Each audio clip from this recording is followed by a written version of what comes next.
Hello Mr. Lin, my name is Wook and I am a member of the course EEET2490 Embedded System.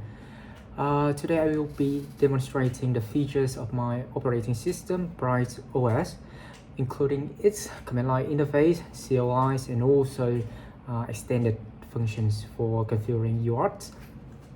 So to briefly overview of my OS features, it can do all of the basic features listed in the assignment, from showing the help comments, history navigations, and tab for completion.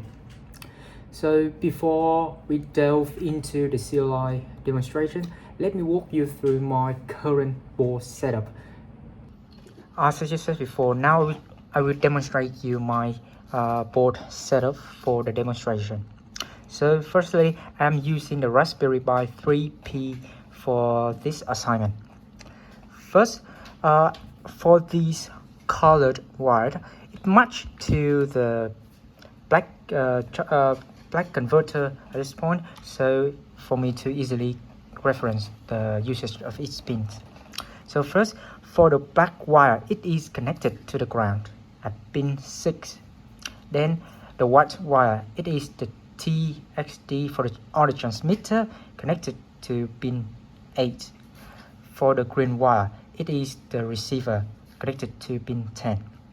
The two wire blue and yellow is used for the RTS and CTS flow control. The blue wire is the RTS, which is the GBO16, while the yellow one is the CTS used in the GBO17. This is me running a demonstration on the Terra term. So before you plug in the power supply for the Raspberry Pi 3, I recommend you to change the baud rate or the speed to 115/200. The reason why I don't use the default value of 9600 is that my welcome text contains lots of text due to the logo, so it might take a really long time to run and to render the text. So I recommend you to use to set this to 11.5/200 for a smooth experience. New system. So now we try to plug in. So upon plug in, you should see a welcome message onto the screen. Here, the OS has been booted successfully. So now I will try to read-demonstration of the basic comments I have shown you in the previous videos. So first, you can type in help to see all the help features. See, I will say for help and set color to see the detailed implementations and how to use that specific functions. Moreover, I also have the OS commands to show the welcome text as well. Now then I will go to the clear functions. You can either use the clear keyword or CLS. CLR is up to you, so works. So now we use CLS. So at this point, if you use CLS, you can still be able to scroll up to see the previous commands. But now I have an option. If you use this, everything should be clear at this point, so you won't be able to scroll up. Moreover,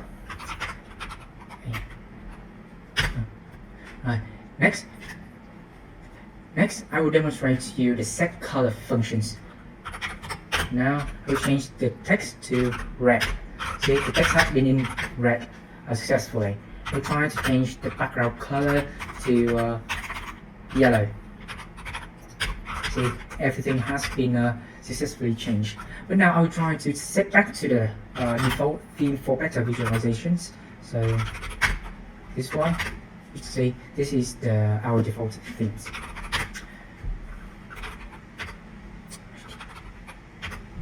Next we read the command history. So for every command you enter, it's all recorded into the system. You can type in hits or history. It's up to you to see a list of previously used commands. You can then use the underscore to go up or the plus to go down. So when going, you can enter to trigger the commands. Next, as I have been using during my demonstration, you can simply use tab for automatically filling the commands. So like this, and maybe this. So this is also a function that I want to discuss. This show info will show the MAC address of the board as well as the revision number. Moreover, you can extend the function by saying show info-v, meaning verbose. It will show you the current configuration of the UART as well. Next, I will demonstrate to you how to use our OS to configure the UART itself. First, you type graph-UART. That baud rate you set to 9600. This is to change the baud rate.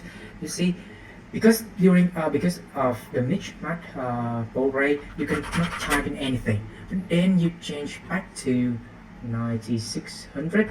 You should be able to use it again. You can see there is decrease in the rendering time. I will change back to 11500 to demonstrate better. This one.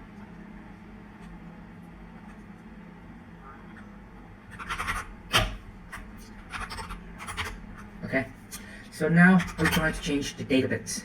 So for this one, that data bits, you change to the current one is 8 bits, you change it to 7.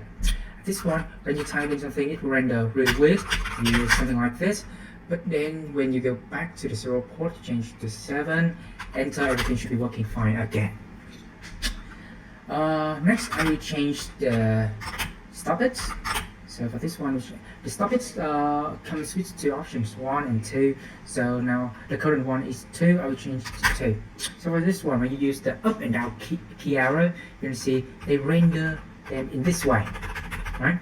But now when you go to this one, you change the stop bit to 2, you see they will render it in another way, meaning that the stop bit has been changed. The last one is that I will try to change the parity. So this one, the parity comes with 3 options, none, even, and odd. The default one is none. I will try to use even at this point. So 0 for none, 1 for odd, and 2 for even. We use for 2. So when you set to when you type something, it comes to the top of the screen or something like that. You cannot type in anything, but then you do the 0 port. You change the parity to even because I set to 2. In your setting, you should be able to type in again. Like this one. The last one, I will try to change the the handshaking or the flow control. So due to the scope of this assignment, only RTS and CTS is implemented. So the default value of 0 means that no flow control is used, and why 1 is showing that the RTS and CTS is being used. Right? And shaking. So I turn it on. So at this point, I haven't configured the RTS and CTS within the term. I can still be able to type in normally. Then now I try to change the 0 port. This one. I should still be able to use this to typing, because at the end of the day, the 2 pins GPIO 16 and 17 is now connected due to the demonstration I showed you earlier of the video. So at this point, the RTS and CTS flags are used properly. But when I type in maybe before, okay, now I will try to enter the text after with the blue wire unplug or the GPIO 16 unplug. So when I type in after, you should see nothing on the screen. But when I plug back in the pins, it should appear. So now you can go to show info to see the information of the board. Show V to see all of the configuration you have been applied to your board. See, data bit 7, stop it is 2, meaning you use 2 stop bits, and even and RTS and CTS is on, something like that. that is the end of my demonstration sessions. Thank you, Midland, for joining me, and thank you for this assignment.